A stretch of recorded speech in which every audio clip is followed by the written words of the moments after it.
sini saya akan menjawab jawaban di UAS saya. Dengan soal yang pertama, menurut Anda apa yang dimaksud dengan psikologi pendidikan dan bagaimana ruang lingkup serta manfaat diterapkan dalam konteks pembelajaran di sekolah dasar? Berikan contoh penerapan yang Anda amati atau lakukan. Jawaban saya, psikologi pendidikan adalah ilmu yang mempelajari proses belajar dan perkembangan siswa serta faktor-faktor yang mempengaruhi proses tersebut. Psikologi pendidikan membantu guru memahami kebutuhan karakteristik siswa sehingga dapat menciptakan lingkungan belajar yang efektif dan mendukung. Ruang lingkup psikologi pendidikan meliputi 1. Perkembangan kognitif, sosial, dan emosional siswa. Yang kedua, proses belajar motivasi. Yang ketiga, proses yang mempengaruhi belajar seperti lingkungan, keluarga, dan budaya. Manfaat psikologi pendidikan dalam konteks pembelajaran di sekolah dasar.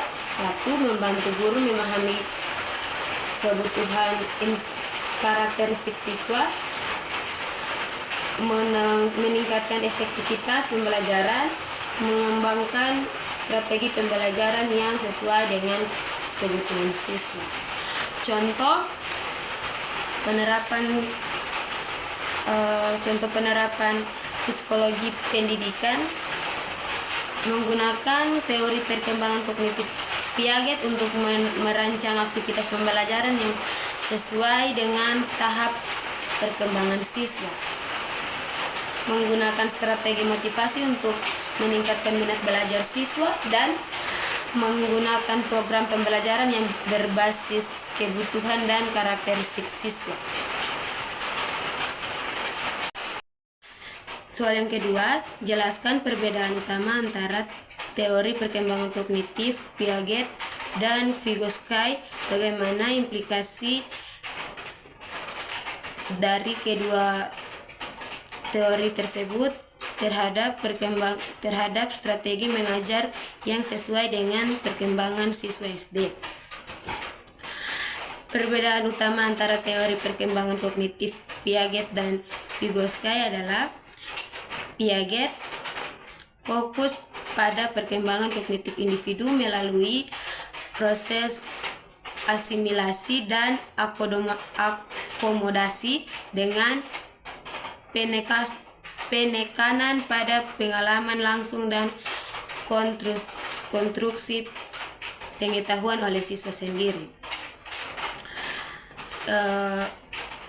Vygotsky fokus pada peran interaksi sosial dan bahasa dalam perkembangan kognitif dengan penekanan pada scaffolding dan bantuan dari orang lain untuk memfasilitasi pembelajaran. Soal yang ketiga, menurut Erikson, anak usia sekolah dasar berada pada tahapan perkembangan psikologi apa? Bagaimana guru dapat mendukung perkembangan ini secara optimal di lingkungan kelas? Menurut Erikson, anak usia sekolah dasar sekitar 6-12 tahun berada pada tahapan perkembangan psikologi industri versus inferiority atau kerajinan versus kelemahan. Tahapan ini anak berusaha untuk mengembangkan rasa kompetensi dan kemampuan melalui aktivitas dan prestasi di sekolah. Mereka ingin menunjukkan kemampuan dan mencapai kesuksesan. Soal yang keempat, jelaskan bagaimana tahap perkembangan moral menurut Lawrence Kohlberg. Dalam konteks pendidikan karakter, bagaimana seorang guru SD dapat membimbing siswa sesuai dengan tahap moral mereka? Jawabannya, menurut Kohlberg, tahap perkembangan moral terdiri dari 3 level: pre-konversional, konversional, dan post-konversional.